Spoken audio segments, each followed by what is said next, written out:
இன்றைக்கி நான் ஆலு ரசேதார் பண்ணியிருக்கேன். ரொம்ப டேஸ்டியாக இருக்குது. இதை எப்படி செய்கிறதுங்கிறத இந்த வீடியோவில் பார்க்கலாம். வாங்க வீடியோக்குள்ளே போகலாம்.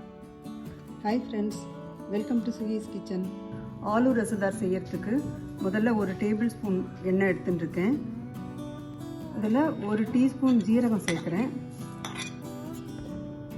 ஒரு டீஸ்பூன் சோம்பு சேர்க்குறேன். இதோட வெந்தயம் ஒரு 1/4 டீஸ்பூன்.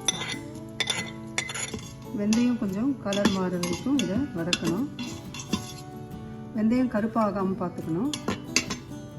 3 பச்சை மிளகா நல்லா பொடியாக நறுக்கி வச்சுருக்கேன், அதை இதோட சேர்க்குறேன். இஞ்சியை கொஞ்சம் இடித்து வச்சுருக்கேன், இது வந்து ஒரு டேபிள் ஸ்பூன் அளவு இருக்குது. பெருங்காயத்தூள் ஒரு சிட்டிக்கை சேர்க்குறேன். இதோட இதை லைட்டாக ஒரு 30 செகண்ட்ஸ் அந்த அளவுக்கு திருப்பி விட்டால் போதும். 1/4 கிலோ தக்காளியை பொடியாக நறுக்கி வச்சுருக்கேன், அதை இதோட சேர்த்து வதக்கணும்.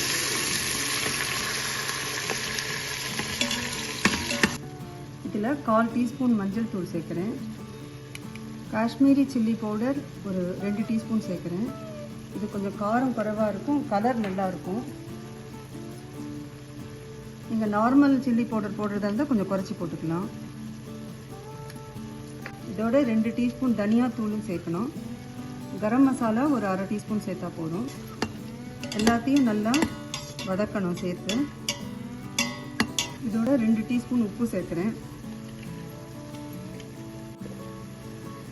இது எல்லாத்தையும் சேர்த்து ஒரு 2-3 நிமிஷம் நல்லா வதக்கணும். அப்போ தான் தக்காளி நல்லா சாஃப்டாக வதங்கும்.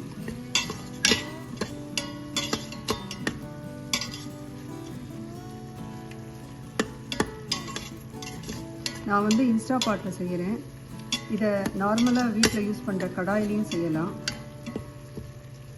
ப்ரெஷர் குக்கர்லேயும் செய்யலாம்.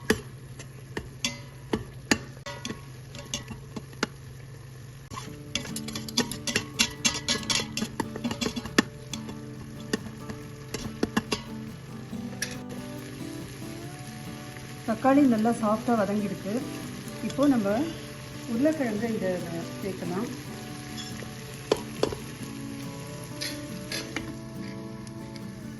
இது ஒரு 3/4 கிலோ அளவுக்கு இருக்குது. இந்த மாதிரி கட் பண்ணி வச்சுருக்கேன், அதை இதோடு சேர்க்குறேன்.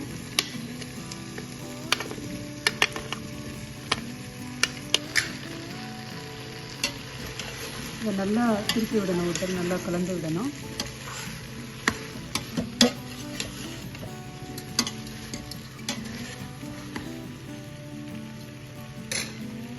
இதோட ஒரு கப் அளவுக்கு தண்ணி சேர்க்கணும்.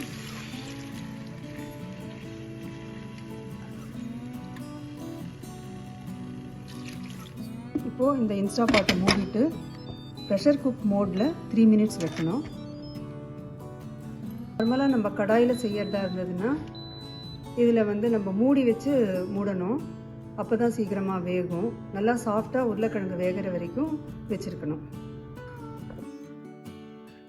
ப்ரெஷர் குக்கரில் செய்யும்போது இன்ஸ்டா பாட்டில் செஞ்ச மாதிரியே எல்லாமே செஞ்சுக்கலாம். கடைசியில் தக்காளியெல்லாம் வதக்கினப்புறம் உருளைக்கிழங்கையும் சேர்த்து அதில் தண்ணியும் சேர்த்து கொஞ்சம் 2 விசில் வர வரைக்கும் வைக்கணும். 3 நிமிஷம் ஆகிடுத்து. இப்போ வெண்டை வந்து ரிலீஸ் பண்ணியிருக்கேன்.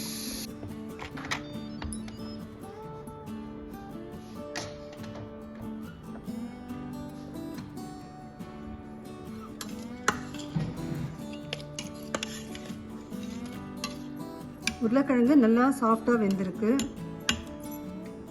இப்போது நம்ம இந்த உருளைக்கிழங்கை கொஞ்சம் மசிச்சு விடணும். கரண்டியால் கூட பண்ணலாம். கன்சிஸ்டன்சி இந்த மாதிரி இருக்கணும். 1/4 அளவு பொட்டேட்டோவை தான் நான் வந்து ஸ்மாஷ் பண்ணி விட்டுருக்கேன்.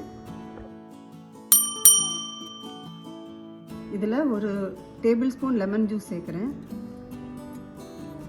ஒரு table spoon kasuri methi crush பண்ணி வச்சுருக்கேன், அதையும் இதோடு சேர்க்குறேன். இப்போ இதை எல்லாத்தையும் நல்லா கலந்து விடணும். டேஸ்ட் பார்த்துட்டு கொஞ்சம் தேவையான கொஞ்சம் உப்பு சேர்த்துக்கலாம். இதில் ஒரு கைப்பிடி அளவு கொத்தமல்லியும் நல்லா வாஷ் பண்ணி இதில் சேர்க்குறேன்.